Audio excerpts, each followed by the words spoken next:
Bien, vamos a retomar la actividad de este 39º Seminario Internacional.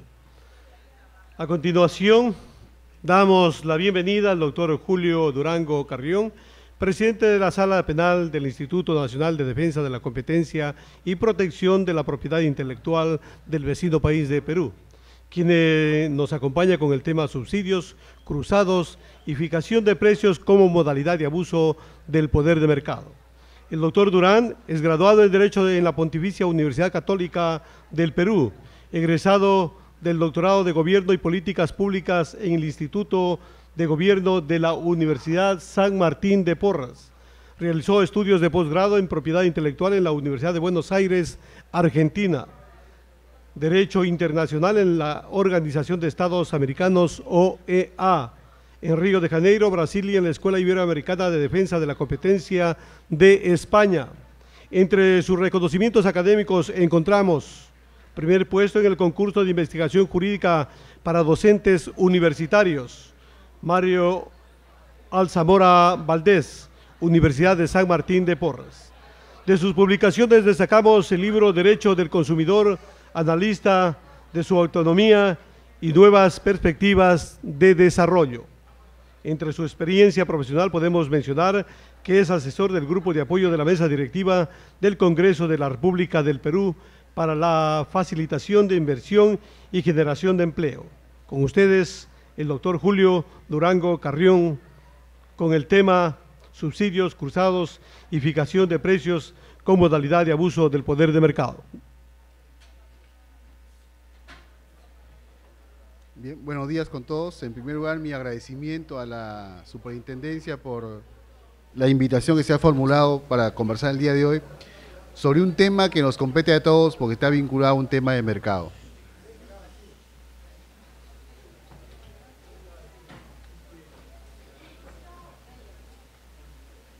Bueno, si me prestan un poco de atención puedo continuar, si no sería vano el viaje que he hecho desde Perú y varias horas de Quito a Esmeralda. Bueno, entonces, les decía que agradecía la invitación que me ha hecho la Superintendencia para poder conversar sobre un tema que nos compete a todos como agentes económicos, sobre todo, nos compete a todos como consumidores y nos compete a todos como parte del mercado. Decía anoche en la presentación o en la inauguración de la oficina zonal de Esmeralda que el mercado era un tema vinculado a las personas, porque el mercado en esencia es una relación biunívoca, dinámica entre dos actores, quienes compran y quienes venden, productores y consumidores. Y así como se preserva la naturaleza, así como preservan los bosques que tienen, por ejemplo, Esmeralda, para que todos nos beneficiemos de esos bosques, también tiene que preservarse el mercado. Y así como las plagas atacan a las plantas que he escuchado en la conferencia anterior, si no hacemos nada con las fuerzas del mercado, y así como las plagas acaban con las plantas, las fuerzas del mercado terminarán afectando también al propio mercado. Entonces, al haberse creado esta institución, esta superintendencia, que de una u otra manera tiene que ver con el manejo, o tiene que ver con la conducción de un mercado creciente, competitivo y que beneficie a todos, la idea de hoy día es conversar con ustedes sobre la experiencia peruana. En Indecopi, el Perú, que es la autoridad peruana de competencia, tiene ya 20 años en el mercado, ejerciendo sus funciones con muchas vaivenes, con muchos luces y sombras en esta lucha. Entonces, parte de la experiencia que puedo compartir con ustedes desde mi punto de vista profesional y académico es que podamos conversar, intercambiar ideas y poder exponerles cuál es la experiencia del Perú y cuál es el fundamento doctrinario sobre esta materia de libre competencia y tema de mercado. Cuando se pidió el tema a conversar con ustedes en este evento, me propusieron el tema de la concertación de precios y los subsidios cruzados, ¿no? Ambos como conductas anticompetitivas, y he enfocado la presentación sobre esa base, pero antes de entrar al tema, digamos, puntual de la concertación de precios y los subsidios como modalidades de abuso de posición de dominio en el mercado, es importante que tengamos claro una cosmovisión del tema, porque esa cosmovisión del tema tiene que tener también no solamente los operadores, los empresarios, los consumidores, sino tiene que tenerla clara también el propio Estado. Porque si no tiene una cosmovisión clara del tema, es como un barco, ¿no?, en alta mar. Si no sabe su destino, ningún viento lo va a ayudar. Ningún viento va a ayudar a ese barco si no sabe cuál es el puerto donde va a llegar.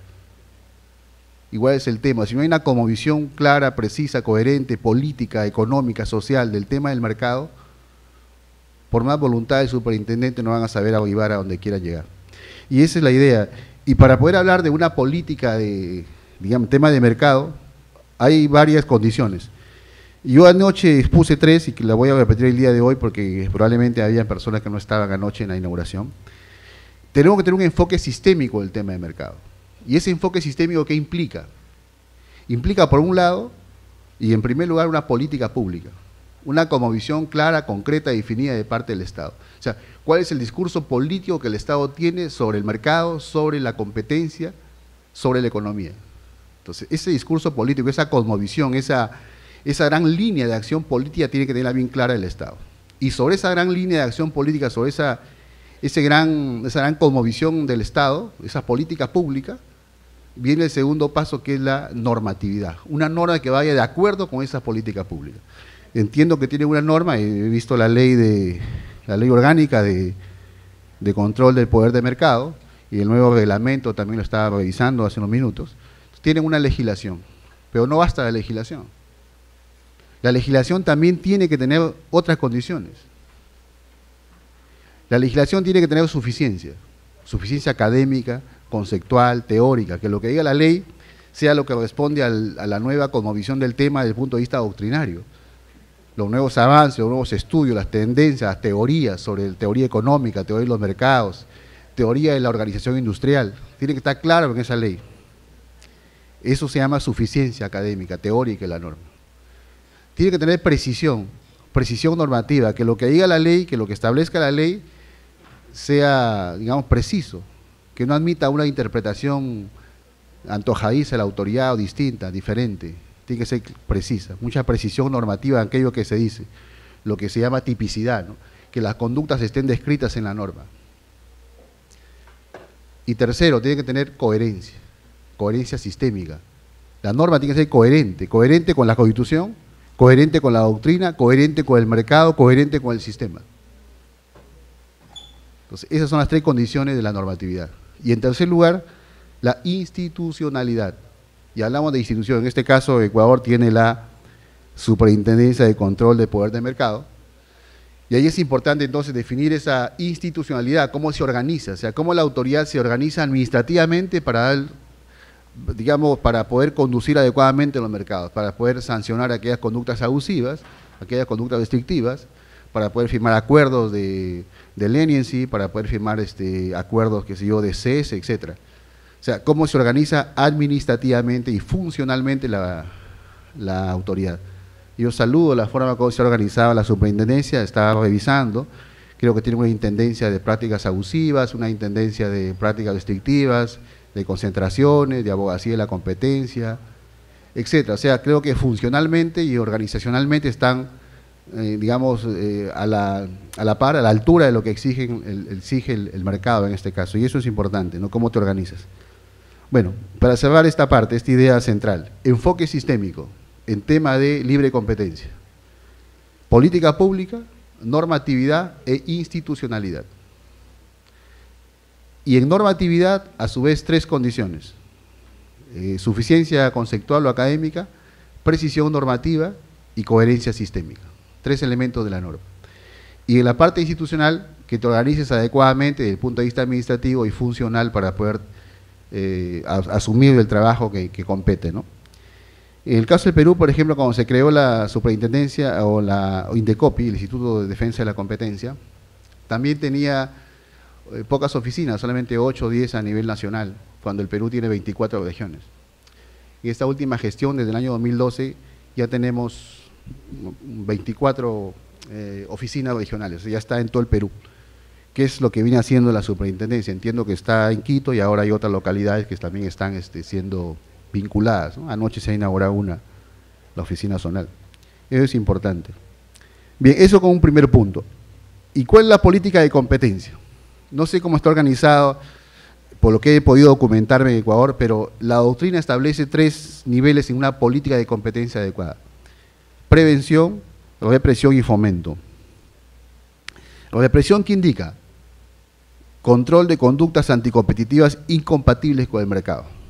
Ahí estamos hablando de práctica de abuso de posición de dominio en el mercado, o como acá llaman, práctica de abuso de poder de mercado, que es lo mismo, prácticas restrictivas de la competencia.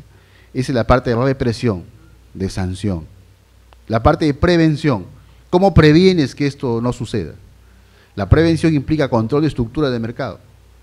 En este caso, control de concentraciones económicas, fusiones y adquisiciones, ¿no? Eso te permite prever antes algún fenómeno de esta naturaleza. Y en tercer lugar, fomento. ¿Cómo fomentas ese mercado?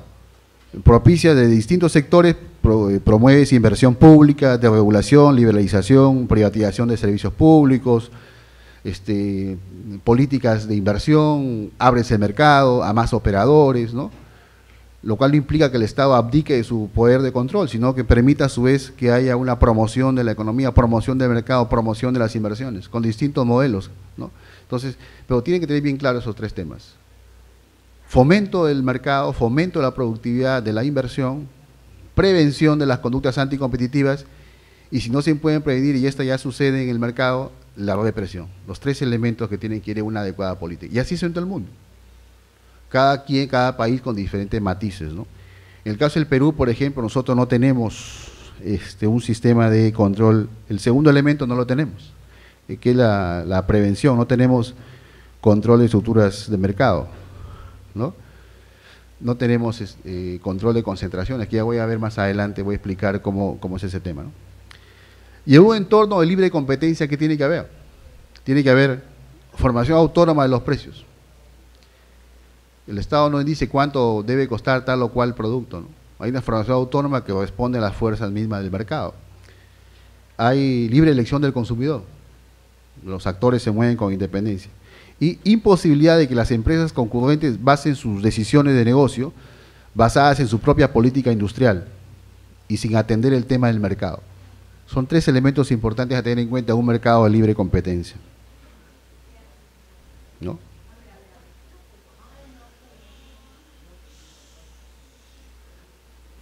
En el esquema legal de libre competencia hay control de estructuras, que ya lo hemos dicho, control de concentraciones, control de conductas, que es conducta de abuso de posición de dominio, y ahí hay dos a su vez, explotativas y exclusorias.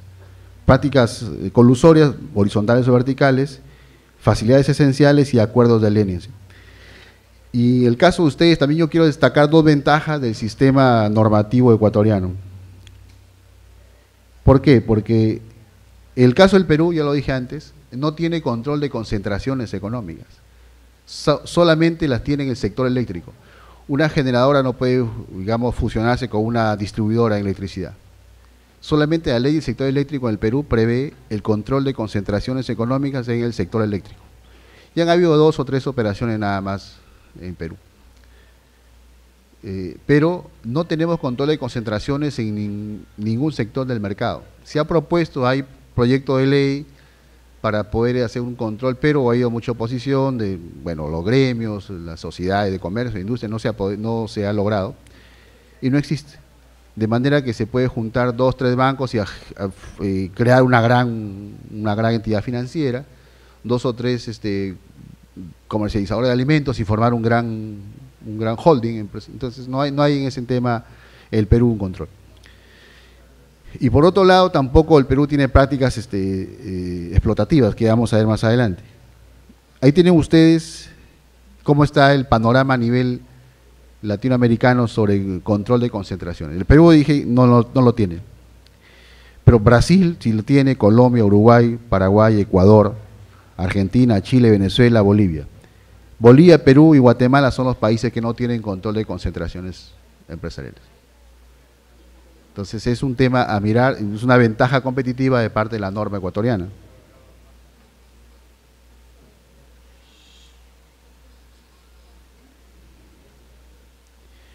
Y otro tema también que la norma peruana no tiene es el tema de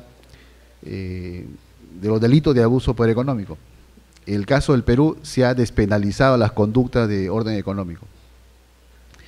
Entonces, es un tema interesante porque la ley peruana hasta el año 2008 sí preveía que cuando un comportamiento de un agente económico del mercado rebasa los temas de mercado y es una conducta ya que sale de lo competitivo, sale de lo económico, sale de lo industrial, para tener ciertos visos de conducta penal, de cierta, digamos, cierta inconducta ya, cierta ilicitud penal, por decirlo, dolosa, ¿no?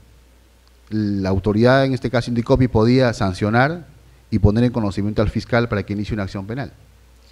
Pero en este caso, en el 2008, se aprobó el decreto legislativo 1034, la ley de conductas anticompetitivas, y esta ley en la última parte derogó todas las normas del Código Penal. Entonces, unos estaban a favor, obviamente, otros en contra, y de manera que actualmente en el país, cualquier sanción que haya por una conducta, por más aberrante que sea, un abuso que sea sancionado con la pena máxima muy grave, solamente puedes sancionarlo con una multa, pero ya no puedes poner en conocimiento al fiscal.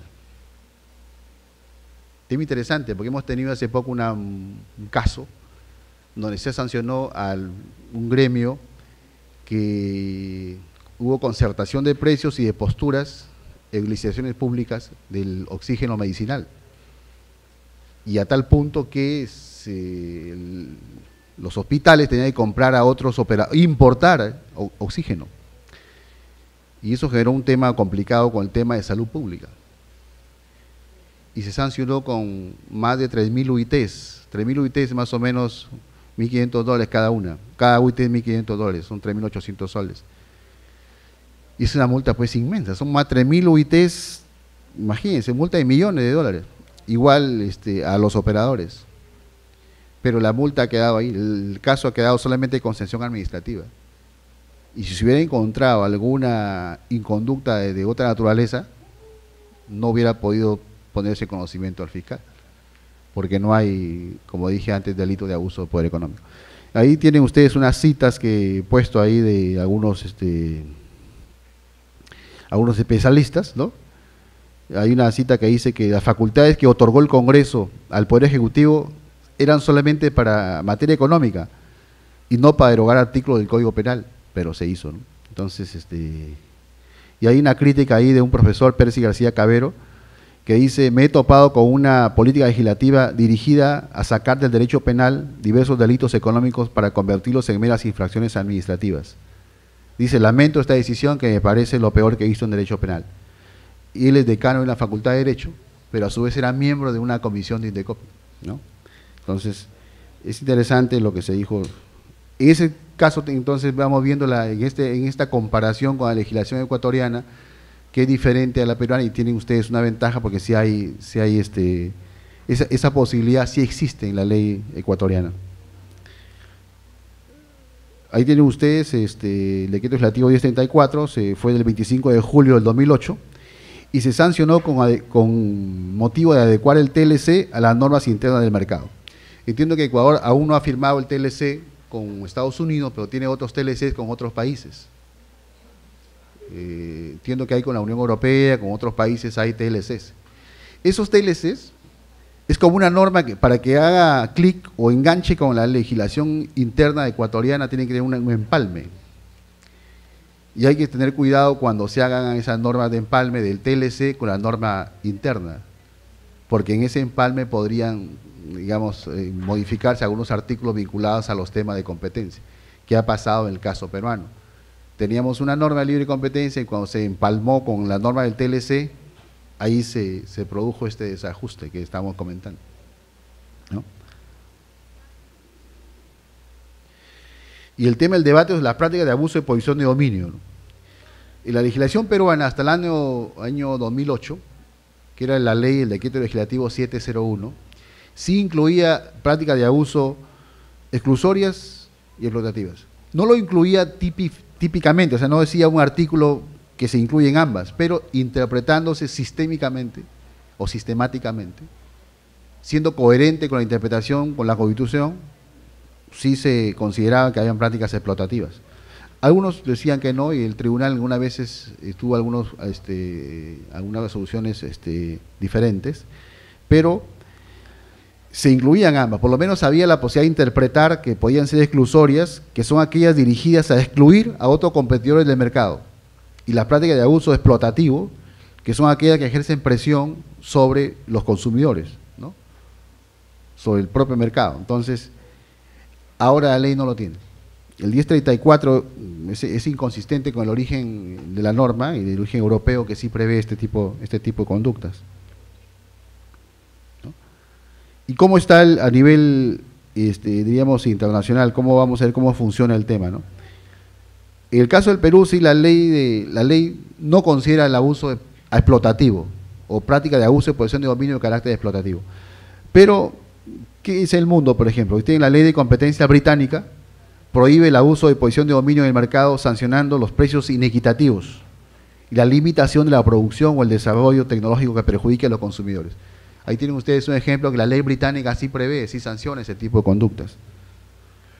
Luego la ley alemana de competencia también establece que el abuso de poder económico consiste en todas aquellas prácticas que indebidamente afectan la posibilidad de competir de otros empresarios o que lesionan a los consumidores. Tienen ustedes también ahí la ley alemana que también prevé el abuso de posición de dominio de carácter explotativo. Y la doctrina francesa también ha establecido que es una conducta considerada abusiva cuando se busca eliminar a un competidor o la competencia en general, o cuando confiere una ventaja normal que el juego normal de la competencia no permitiría. Interesante el concepto francés, pero también está incluyendo ambas conductas, las de carácter exclusorio y las explotativas, ambas conductas, que es el estándar a nivel de política de competencia a nivel legislativo. Y yo celebro que la ley ecuatoriana tenga esas dos cosas. El caso de Perú, como dije, solamente tiene exclusorias, ¿no? Obviamente es una posición del punto de vista doctrinario, académico, como profesor universitario que yo propongo, porque hay otros colegas que sí les parece, están de acuerdo, pero en el caso concreto yo sí considero que deberían haber ambas, ¿no?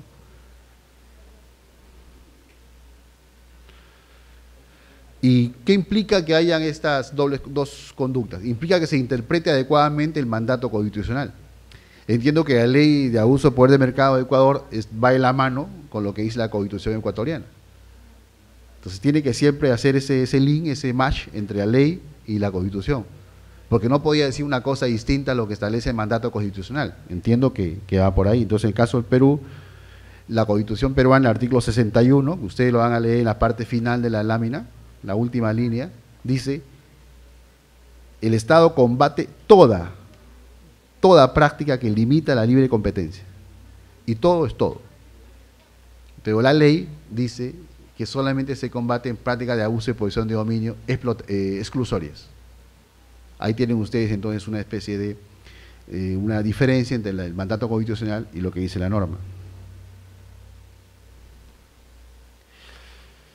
Y la realidad, ¿cuál es la realidad? ¿Cuál es la realidad del mercado? ¿Cuál es la realidad del mercado mundial, ecuatoriano, peruano, latinoamericano, etcétera? ¿Frente a qué realidad nos encontramos? Porque estas leyes se dan en un contexto determinado de mercado, en un contexto determinado de economía de mercado.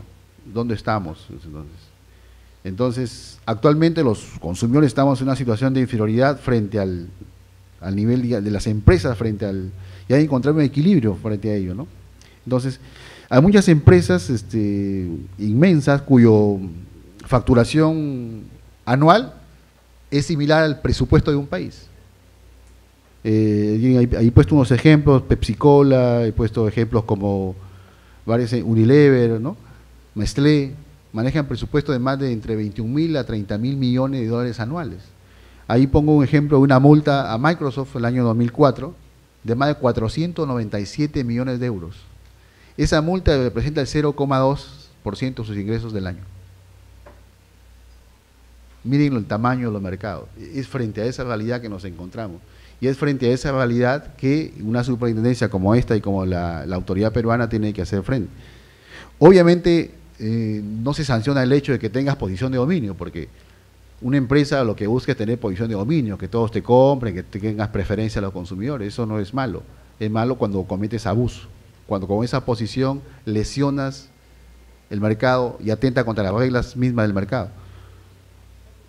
Ahí tienen ustedes un mapa más o menos mundial de cómo operan, lo que llamamos ahora la globalización, ¿no?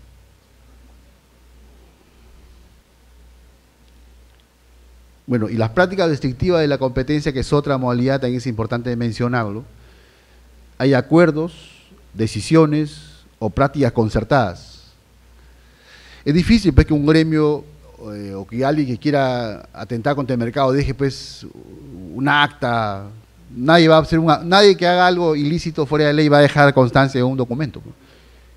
Vamos a reunirnos, vamos a hacer un acta donde vamos a hacer tal o cual práctica anticompetitiva. Obviamente eso no se puede encontrar, entonces hay que haber acuerdos. Un acuerdo no es sinónimo de contrato, no es sinónimo de papel, basta que haya una concertación de voluntades para poder hablar de un acuerdo, ¿no?, que tenga por finalidad restringir el mercado.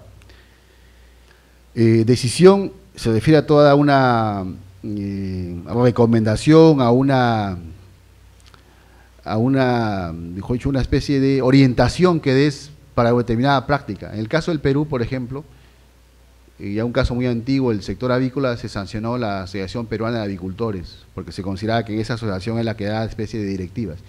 Y en un caso más reciente, que es el caso del 2004, yo tuve oportunidad de poder participar, porque fui parte de la sala, yo era vicepresidente del Tribunal de Competencia en DECOPI en ese entonces.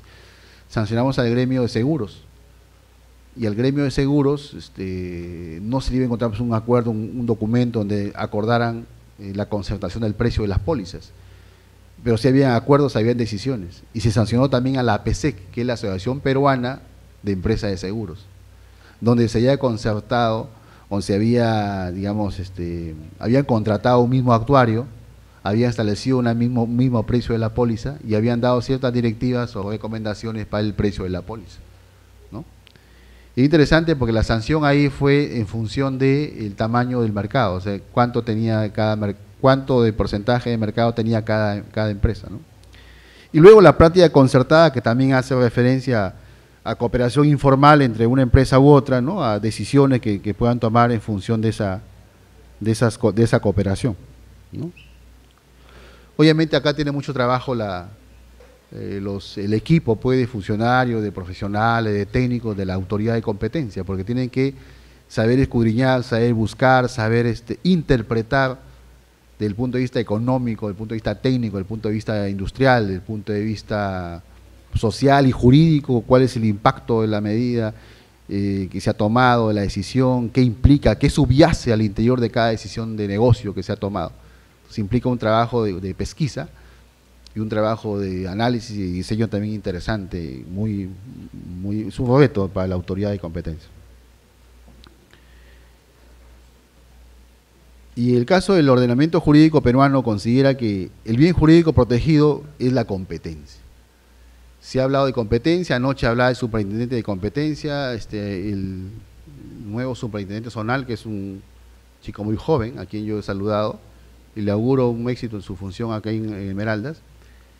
Y decía, ¿qué es fundamentalmente la competencia? ¿De qué estamos hablando? O sea, ¿cuál es el instituto jurídico de la competencia? ¿Y qué implica ese instituto jurídico de la competencia? Es un bien jurídico protegido de significación positiva, ¿no? Y que los precios determinados sean determinados competitivamente, ¿no?, que tiendan a ser los correctos y que la libre competencia sea la fuerza impulsora de la economía. Eso es lo que se busca, ¿no? Ese es el instituto jurídico, ese es el bien jurídico protegido. Así como en el delito de homicidio, el bien jurídico protegido es la vida, así como el delito contra el patrimonio, el bien jurídico protegido es el patrimonio. En este caso, en las conductas de abuso de poder económico, las conductas restrictivas de la competencia, ¿qué es lo que se protege? ¿Qué es lo que subyace en el fondo? El instituto jurídico de la competencia. Ese es el bien jurídico protegido. ¿Y qué implica lo que dice la lámina, en este caso lo que estamos comentando, ¿no? Que sea un bien jurídico de significación positiva, donde los precios sean determinados desde el punto de vista competitivo. Bueno, en el caso de la ley peruana, el artículo primero dice: la ley prohíbe y sanciona las conductas anticompetitivas con la finalidad de promover la eficiencia económica en los mercados para el bienestar de los consumidores. En dos líneas, cuál es la cosmovisión. Miren ustedes que es importante el punto de partida, ¿no?, lo que dije antes. si el barco no sabe dónde va a llegar, ningún viento va a soplar a su favor. El artículo primero de la norma ahí tienen ustedes en un artículo muy corto, la precisión de cuál es el mandato político que contiene la norma, cuál es el mandato jurídico, ¿no? O sea, se sancionan las conductas anticompetitivas para promover la eficiencia económica en los mercados para bienestar de los consumidores, ¿no? Es importante tener. Entonces, ¿eso qué significa? Que se rechaza las conductas controlistas, de abuso de poder económico, qué sé yo, prácticas anticompetitivas en general, ¿no? Bueno, hay acuerdos de fijación de precios que son per se ilegales, ¿no? Acuerdos llamados puros o desnudos, y hay acuerdos de fijación de precios que son auxiliares o subordinados a integración o asociaciones convenidas que también se analizan en su momento, ¿no?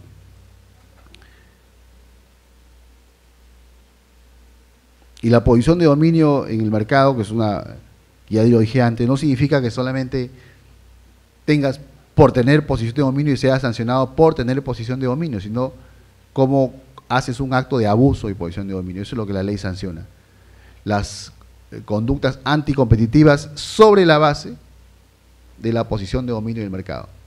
Porque tener posición de dominio en el mercado no es malo, pero eso sí, tienes una doble responsabilidad. Es como que estuvieras caminando sobre un piso de vidrio y tienes que caminar con cuidado. Tu movimiento ¿por qué? Porque cualquier movimiento que hagas, precisamente por tu volumen, precisamente por tu capacidad de manejo del mercado, por tu posición que tienes, puedes atentar contra la regla del mercado. Por eso decía que es como un elefante caminando sobre un techo de vidrio.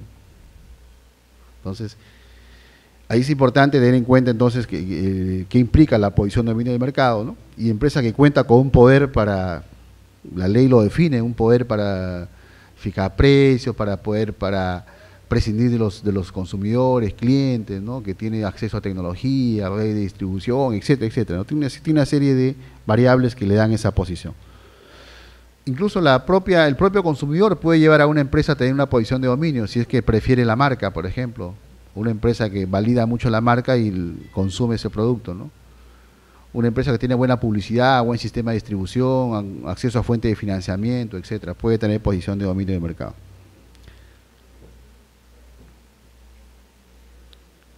En el caso peruano, hay dos tipos de prohibiciones, absolutas y prohibiciones relativas, ¿no? Las absolutas son aquellas que es suficiente que la autoridad pruebe la existencia de la conducta. Basta que se pruebe. Algo así como que alguien se pasa a luz roja, suficiente. Viene la policía y te multa. No, pero no he cometido ningún accidente, no he chocado, no he atropellado a nadie, ¿no? Te ha pasado la luz, inmediatamente una sanción. Simplemente conducta de prohibición absoluta. Y las otras conductas que son conductas de prohibición relativa, ahí se verifica la existencia de la infracción, pero debes probar la existencia de que tenga un efecto negativo en el mercado, ¿no? Que se hace una conducta anticompetitiva, pero tiene que tener un impacto en el mercado, un impacto en la regla del mercado. Si no tiene ese impacto, obviamente podrá existir, pero no es sancionable. Bueno, ahí están las dos conductas, abuso de posición de dominio del mercado. Me interesa leer una parte de la definición cuando dice que se considera que haya abuso de posición de dominio del mercado cuando se utiliza esta posición para restringir de manera indebida la competencia, obteniendo beneficios y perjudicando a competidores, interesante, reales o potenciales, directos o indirectos, que no hubiera sido posible de no estar en dicha posición. O sea, cualquier práctica que de una u otra manera genere esa situación que se está definiendo en la ley, ¿no? Y que de manera indebida, ¿no? Restringe la competencia, obteniendo beneficios y perjudicando a competidores reales, o sea, que están ya en este momento compitiendo conmigo, o potenciales, aquellos que van a entrar al mercado, ¿no? Directos o indirectos.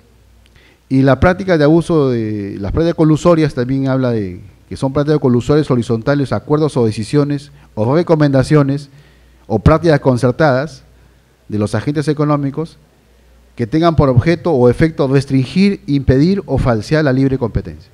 Entonces, es interesante los conceptos porque sobre esta base se estructura toda la investigación, se estructuran las líneas de base de los procesos anticompetitivos. O sea, un proceso, yo entiendo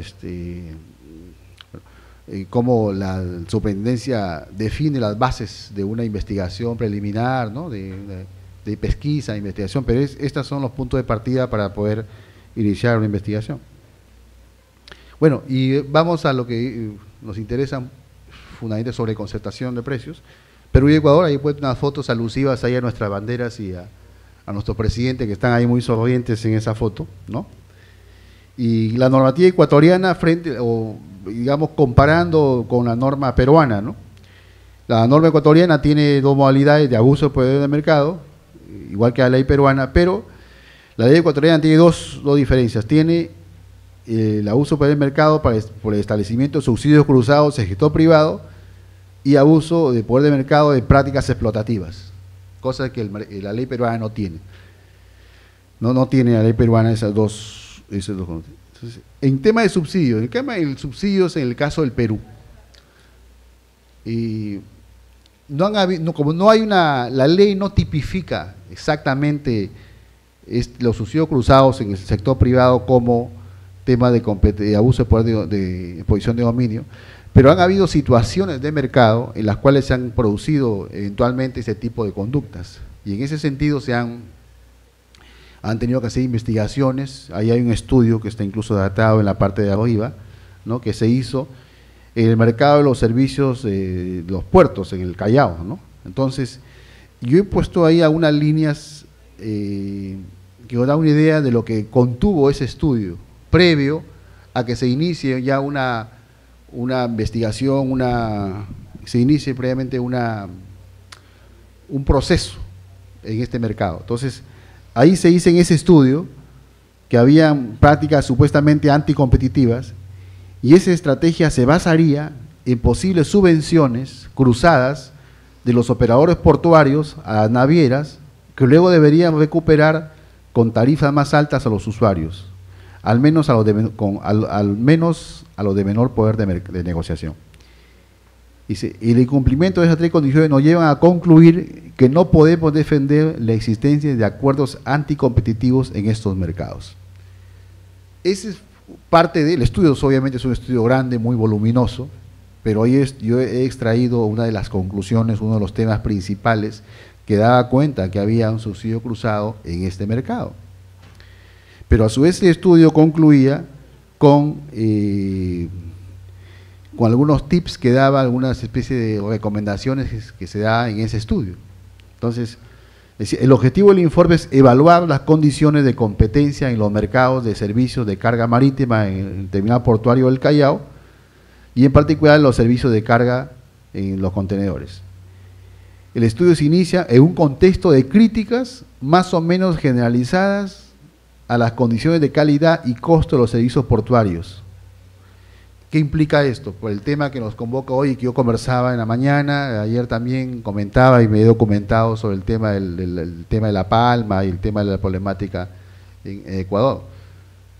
Al igual que en el Perú, este estudio se ha iniciado, y yo diría que también este evento que estamos acá conversando, se ha iniciado también, y este evento también es producto de que hay una crítica más o menos generalizada de las condiciones de calidad y costo de los servicios portuarios. Yo diría que también hay una crítica más o menos generalizada por las condiciones de calidad, de precio, de transacciones que se hacen en el mercado de La Palma.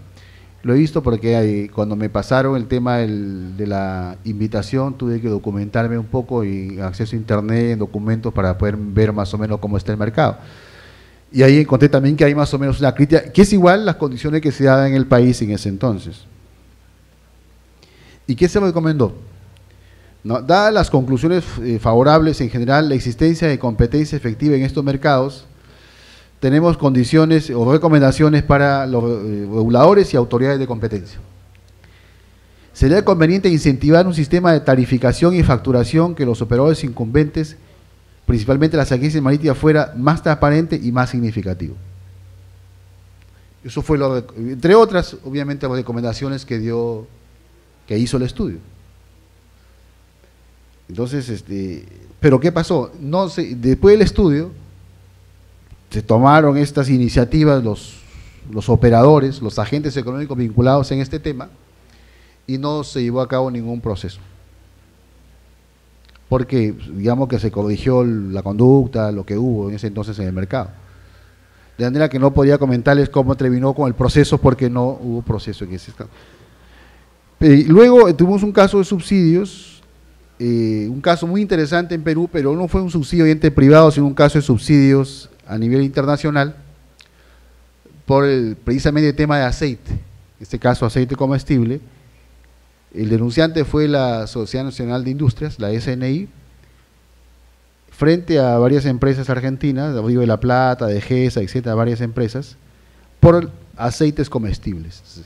¿Qué pasa? Llegó el Perú, se estaba importando mucho aceite argentino, aceite de soya, aceite de girasol, de maíz, etcétera. Entonces, este aceite se comenzó a importar y poco a poco empezó a desplazar a la industria local, pero a pasos totalmente agigantados. De un promedio de 3 a 4 años ya prácticamente estaba desapareciendo la industria local y se incrementó considerablemente la importación de aceite argentino.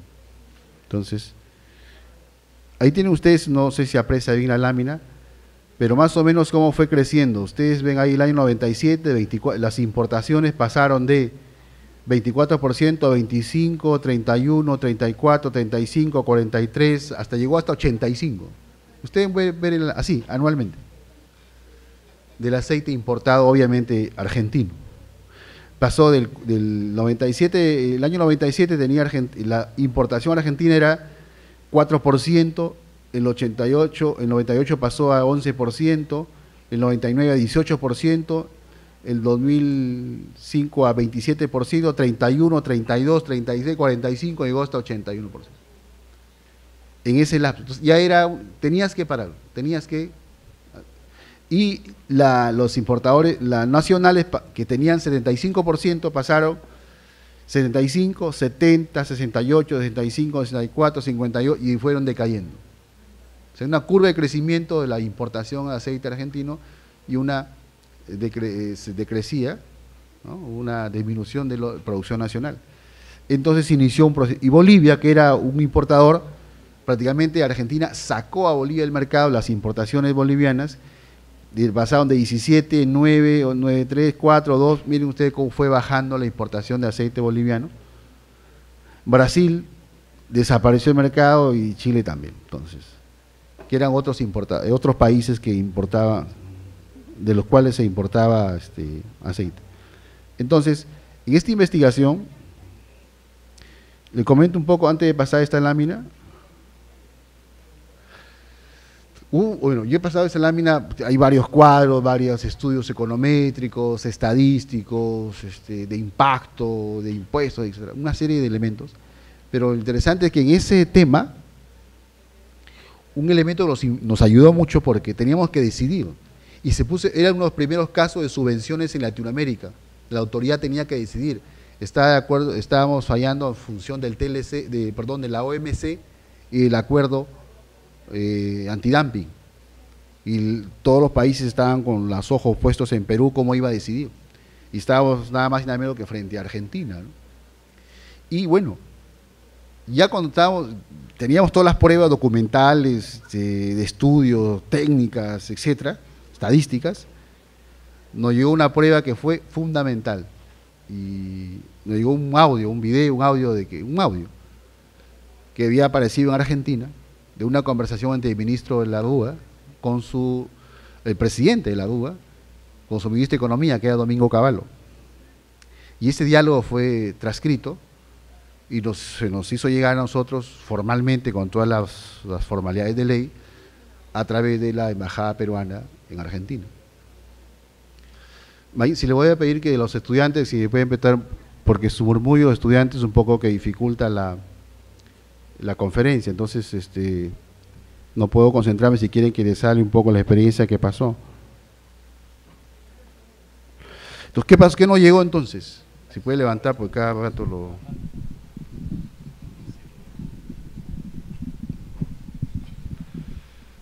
perfecto, gracias.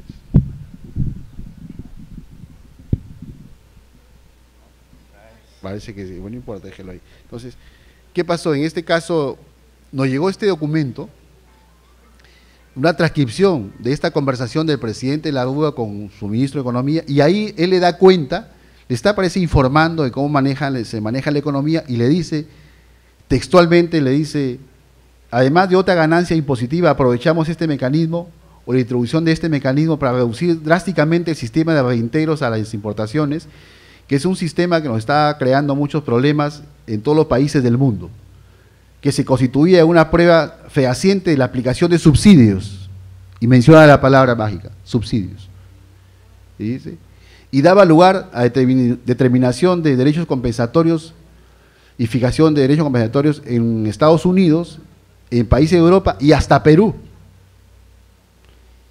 Por ejemplo, en el caso de los aceites comestibles. Ahí se da cuenta que realmente el Estado argentino estaba subsidiando a las empresas, en este caso de aceite argentinas, que estaban importando, como decía este famoso jurista Cabanellas, una especie de importación masiva de productos, inundando el mercado peruano a un precio predatorio.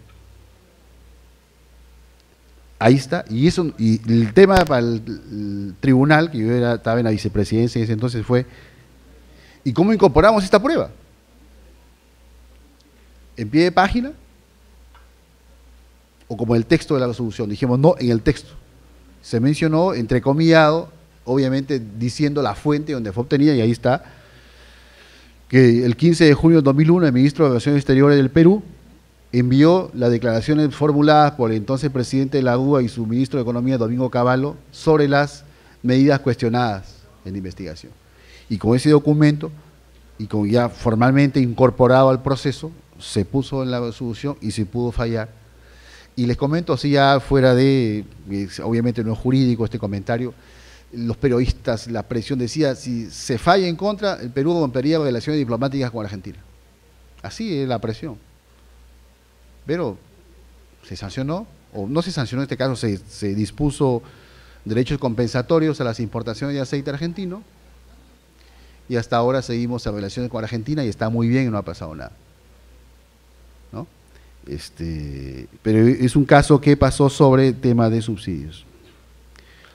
Luego en Alemania también un tema, hubo una denuncia de la UPS, de la UPS, un servicio postal universal, en el sentido de que una empresa, en este caso la empresa estatal que tenía el monopolio postal en Alemania, está haciendo subsidios cruzados, ¿no?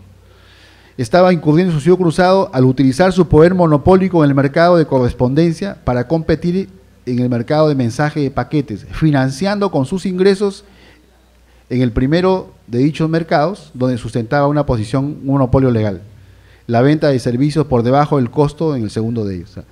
Y este caso es interesante porque también en Alemania se dio un tema de subsidios cruzados. En este caso es un mercado postal. Y lo interesante es que en este caso es una empresa pública. Y uno diría, no, pero que la empresa pública tiene que vender más barato porque tiene por objeto beneficiar a la comunidad, a los pobladores, pero cuando el Estado se organiza empresarialmente, el Estado tiene varios sombreros. Tiene el sombrero, lo que se llama el acto de autoridad, actúa como autoridad, quiero sacar mi brevete, sacas ante la autoridad, te ponen una multa, el Estado te cobra la multa, el Estado actúa como autoridad. Lo que decía Maurice Horrieux, el famoso tratadista francés, habla de acto de autoridad. Pero el Estado también actúa con actos de gestión económica, cuando el Estado se organiza empresarialmente y opera una empresa. Y si te organizas empresarialmente, eres prácticamente como un privado, tienes que competir con el privado. Y tienes que competir en igualdad de condiciones, en igualdad de reglas. Porque si no, estarías valiéndote una ventaja competitiva. Entonces, acá, que la Alemania, que en Europa está bien claro el tema de mercado, esta empresa alemana, estatal, que hacía subsidios cruzados y esta práctica que era anticompetitiva frente a los competidores privados, obviamente fue sancionada. Y la denuncia dio lugar a que la Comisión Europea de Competencia sancionara a la empresa alemana por abuso de posición dominante, por establecer precios predatorios y otorgar descuento de fidelidad a sus clientes en el servicio de mensajería de paquetes. Como resultado de ello, la empresa alemana se vio obligada a crear una empresa separada para servicios de mensajería de paquetes con un sistema de contabilidad independiente y transparente de precios en el mercado. Tienen ustedes otro caso, otro ejemplo de términos subsidio cruzado. Y ahí ustedes tienen la fuente, si la quieren revisar, ¿no? De manera que estas conductas de subsidio cruzado son conductas, para ir concluyendo, ilegítimas que realizan empresas con el propósito de incrementar su participación en el mercado y mejorar su posición competitiva a través de la exclusión de sus competidores en el mercado. En este caso, la empresa desarrolla una estrategia de subsidios cruzados de naturaleza anticompetitiva como abuso de poder de mercado, busca, digamos, avanzar en el mercado a través de la eliminación de la competencia en lugar de la eficiencia, ¿no? Y las posibilidades de éxito de una conducta en este caso de subsidios cruzados, presume la existencia, en primer lugar, de una intención anticompetitiva, ¿no? Lo que afirma el carácter de abuso de posición de dominio. Pero para que una conducta digamos, de subsidios cruzados como una forma de abuso de poder económico, abuso de posición de dominio, es importante que se den otras condiciones. O sea, no es, diríamos, no es que por hacer la práctica inmediatamente es sancionable. Tiene que darse en un contexto determinado de mercado, en un contexto determinado. Entonces, ese contexto, al igual que los precios predatorios que me voy a referir, tiene ciertas condiciones, ¿no? Decíamos esto sobre los subsidios cruzados, y tiene que haber una estrategia desarrollada por un agente para perjudicar a unos competidores expulsándolos del mercado, ¿no? ¿Y cuál es el objetivo de esa práctica, de ese subsidio? En este caso, tiene que ser la expulsión del mercado de los competidores en una posición más ventajosa que le permita el establecimiento de precios por encima de los niveles. Ahora, las normas de competencia, y eso quería también puntualizar, no, digamos, protegen a los competidores en sí mismos. O sea, una ley de libre competencia no va a proteger a un competidor por sí mismo. O sea, lo va a proteger en tanto y en cuanto se vea afectada por prácticas anticompetitivas de otro operador de mercado. Y también uno de los temas que también se me sugirió que podamos conversar es el tema de los precios predatorios, que están vinculados también a estos temas.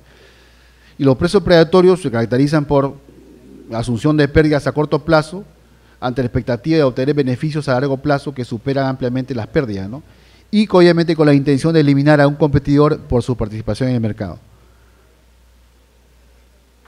En el caso peruano, no tenemos una norma que específicamente hable de subsidio cruzado, tampoco de precio predatorio, pero tenemos un artículo que llamamos nosotros, a algunos no les gusta porque dice que es amplio, dicen que ahí es un cajón desastre, pero si se interpreta sistémicamente, obviamente te podría permitir sancionar conductas más o menos similares.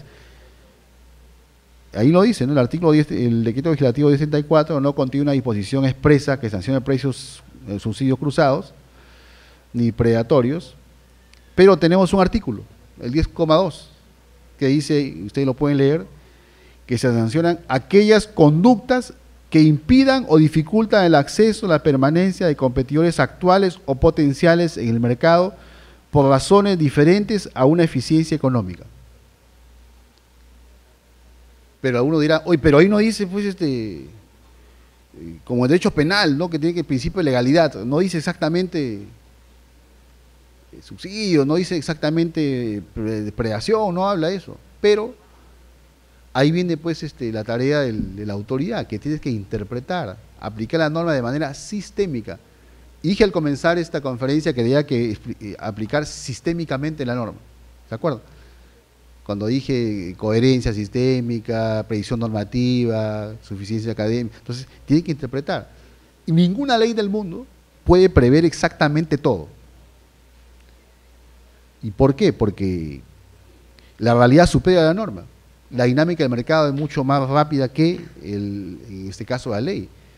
Y no hay cosas que no se ponen en la ley, pero ahí viene el trabajo del legislador.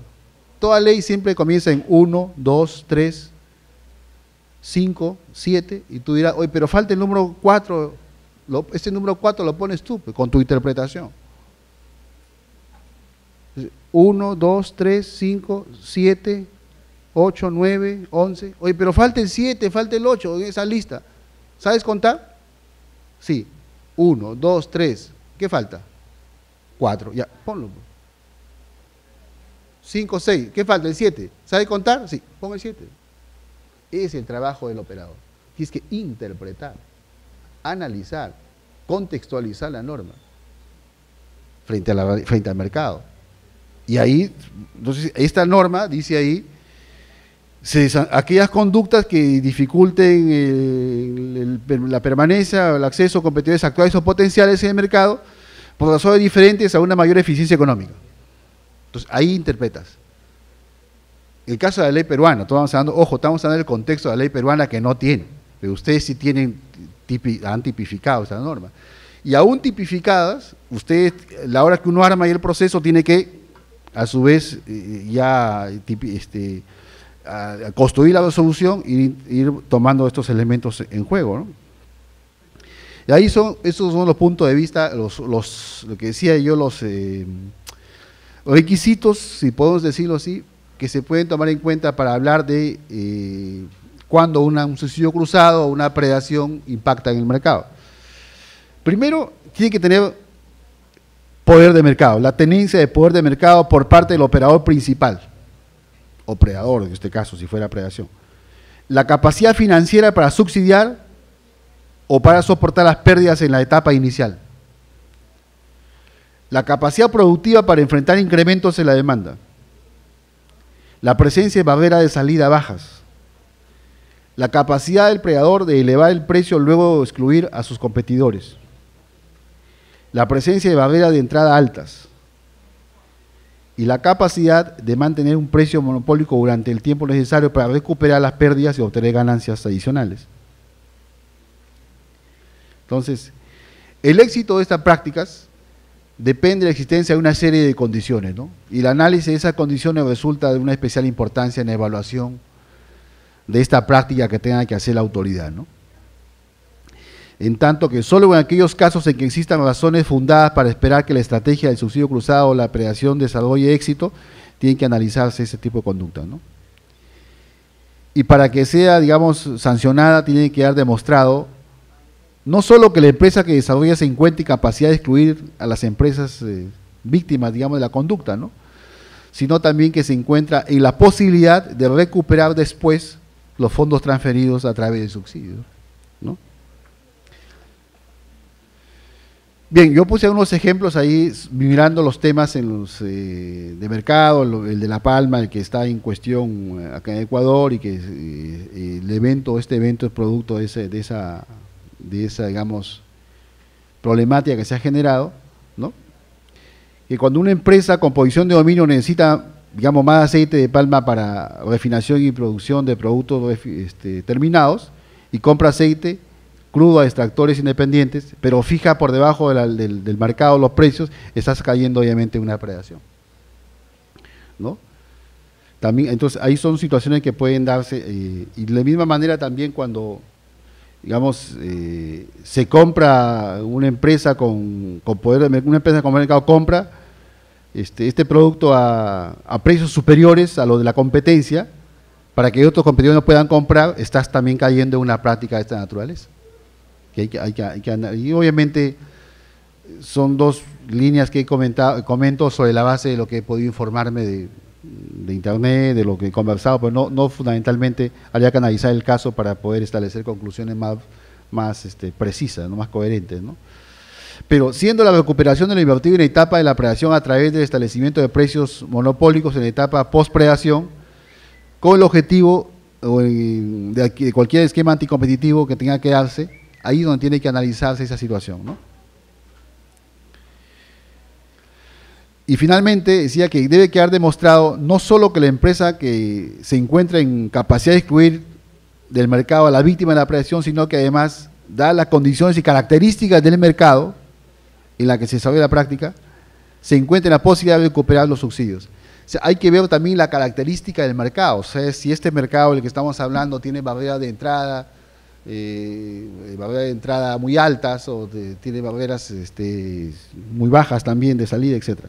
Y bien, Bueno, precio de transferencia también es importante poder hablar de ello rápidamente, porque ahí se habla también del precio de transferencia, que es el precio que pactan dos empresas para transferir bienes, servicios o derechos. Y es relevante este precio, pero es importante cuando estas empresas tienen un vínculo de conexión económica o están vinculadas, pero lo que puede facilitar, el precio, digamos, cuando se fija un precio de transferencia, y ese precio de transferencia es un precio que no corresponde a una condición de mercado, podría incorporar una, no digo ilegalidad, pero un efecto anticompetitivo eventual, ese precio de transferencia, ¿no? Porque dice ahí, lo que puede facilitar que la fijación de precio no se realice en las mismas condiciones que hubiesen sido utilizadas por entidades que no mantengan estos vínculos, ¿no?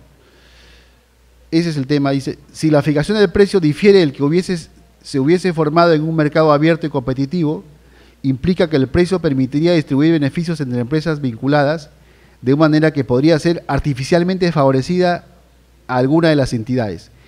He ahí el carácter eventualmente anticompetitivo de un precio de transferencia. Ahora, un precio de transferencia puede ser desde el punto de vista tributario válido, pero no necesariamente desde el punto de vista competitivo. El caso peruano, para que se valide el precio de transferencia, tiene que ir acompañado de un estudio económico, o use económico, mejor dicho, tema jurídico, económico, con varios puntos de vista, tiene que ir un estudio. Si no tienes ese estudio que determine las reglas y cómo ha llegado a ese precio de transferencia, no se te va a validar para efectos tributarios. No sé cómo será el caso de Ecuador, pero entiendo que debería ser algo similar. Entonces, en el caso del Perú, desde el año 2006, es obligación sustentar que dichas transacciones se han pactado a valor de mercado. Y es necesario un estudio o un informe técnico sustentatorio, ¿no?, para que tenga efectos tributarios en el mercado. Como dije antes, puede ser tributariamente válido, pero podría, digamos, albergar algún efecto anticompetitivo. Este es el mercado peruano. Para compartir con ustedes, esa es la lámina que se incorporó en el proyecto de ley, que cuando el Perú quería hacerse una ley de control de estructuras. Miren ustedes, el cerveza, soda, jabón de lavar, gas, lácteos, combustible, detergente, gaseosas, ¿no? Todo, el mercado altamente concentrado. Y este es un estudio de Maximice, que es una consultora peruana, dirigida por el expresidente del Banco Central de Reserva, ¿no? Bien, y bueno, ahí tienen ustedes algunos razonamientos teóricos de Borg, de Sullivan, sobre el tema de los mercados, ¿no? Entonces, aunque en teoría cualquier empresa puede llevar a cabo prácticas predatorias, la realidad es que generalmente solo empresas con poder de mercado pueden hacerlo con éxito. A unas conclusiones, debe responder a una estrategia de negocio ilícita, intención, tienen que haber una situación de predación de mercado, tienen que darse condiciones de mercado para tomar en cuenta a la hora de evaluarse. El subsidio como práctica de una empresa con poder de mercado es una conducta anticompetitiva de modalidad exclusoria, ¿no? Los precios de transferencia difieren de que se hubiera formado en un mercado abierto y competitivo, hay que analizarlo para ver si es válido, ¿no? Y, ojo, siempre la primacía de la realidad.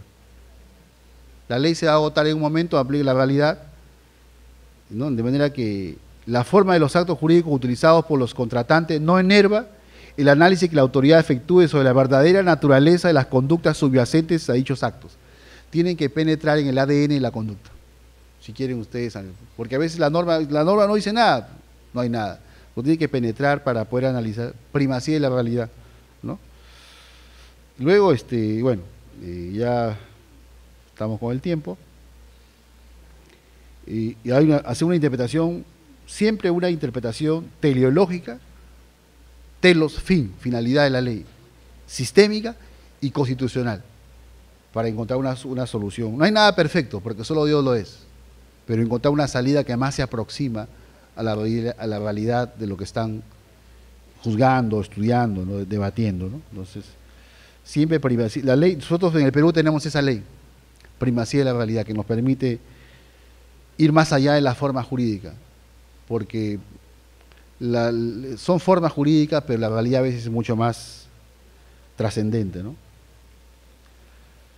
Hay que renovarse jurídicamente. Yo creo que estamos frente a un derecho ordenador del mercado y no puede ser reducido el derecho a la competencia solamente a ideales jurídicos. Yo no escuchaba al joven intendente, creo que le llaman Zonal, un chico joven, Preciado, creo que es el licenciado Preciado, y lo vi con mucha ilusión, con muchas cosas, muchas ideas. Me parece muy bien, pero eso no puede solamente ser reducido a ideales jurídicos. Tiene que encontrarse válidamente respuestas nuevas, coherentes a estos fenómenos, ¿no? Si no, quedará en la teoría, ¿no? Hay que actuar con cautela, el Estado tiene que actuar con cautela. Su rol es preservar las condiciones de competencia para que el mercado funcione con eficiencia, en beneficio de los consumidores. La independencia de la agencia, en este caso de agencia de competencia, que es la Superintendencia de Poder de Mercado, frente al poder económico, obliga al Estado a proceder sin ingenuidad, teniendo en cuenta que debe imponer normas, ¿no?, precisas, coherentes sobre el tema, ¿no? Pero hay que actuar siempre con cautela, ¿no?, como autoridad, teniendo siempre lo que dije antes: suficiencia conceptual, precisión normativa y coherencia sistémica. Termino con estas conclusiones. El mundo de Adam Smith ya no está vigente, no es el nuestro, ¿no? Las cosas han cambiado, hay empresas que dije son muy grandes, hay que controlarlas. Y hay un deber especial de protección del Estado en tema de competencia. Y que tiene que ver con, que a veces, yo escuché al superintendente ayer, decía que esto vincula a todos los que estamos acá en este evento, tengan o no empresas. Probablemente habrán uno u otro estudiante distraído que diga: a mí no me interesa. Probablemente no le interese ahorita, pero no se da cuenta que él mañana más tarde, al ser provisional, va a ser un agente económico. Y el día que sea ingeniero, el día que sea administrador o médico, abogado, y tenga, si es médico tiene su clínica, y si es abogado tiene su estudio, si es ingeniero y tiene su consultora, y cometa una práctica, también él va a ser pasible de ser sancionado. O será abogado, o será parte de un equipo económico. Entonces, si no conoces la regla de mercado, poco puedes hacer, poco puedes ayudar. A mí me ha sorprendido las tremendas pistas espectaculares que he visto de Quito hasta acá, hasta Esmeralda. Pero al entrar a Esmeralda me topé con otra realidad. Y si quieren cambiar esa realidad, tienen que empezar interesándose en los temas. Entonces, a muchos estudiantes que se han distraído, que han salido, quizá no les interese, pero si les interesa su localidad, que difiere mucho de Quito. Quito es la ciudad de sierra más desarrollada de América. Yo que he paseado por varias de ellas. Difiere Esmeralda de Quito, difiere la zona de la sierra. Llegar acá, la pista en 4 horas saliendo del aeropuerto me pareció espectacular, más de 400 kilómetros en 3 horas y media, 4 horas, gracias a la pista.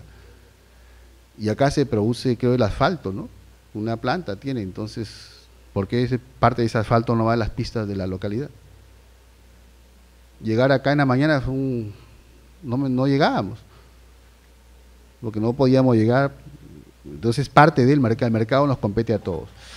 Y este deber especial de protección del Estado se manifiesta en los derechos reconocidos de la Constitución Política que tiene Ecuador, y que tiene que ver con la iniciativa privada, libertad de trabajo, libertad de empresa, comercio, industria, consumidores, usuarios, con todo. Es una norma transversal y tienen que prestarle atención si quieren cambiar la realidad de su localidad. Bueno, y es falso que el mercado se cuide a sí mismo, como dicen algunos. Dicen que no, que el mercado solo se regula, ¿no? Entonces, o el Estado se ocupa del mercado, cuidándolo de que exista y que se perpetúe, o las propias fuerzas del mercado acabarán con él, ¿no? Ese es mi mensaje final. Si todos queremos correr así como está la lámina y que gane el mejor en libre competencia, tenemos que sumar todos, ¿no? Les agradezco y ahí tienen mi correo para cualquier cosa. Muchas gracias.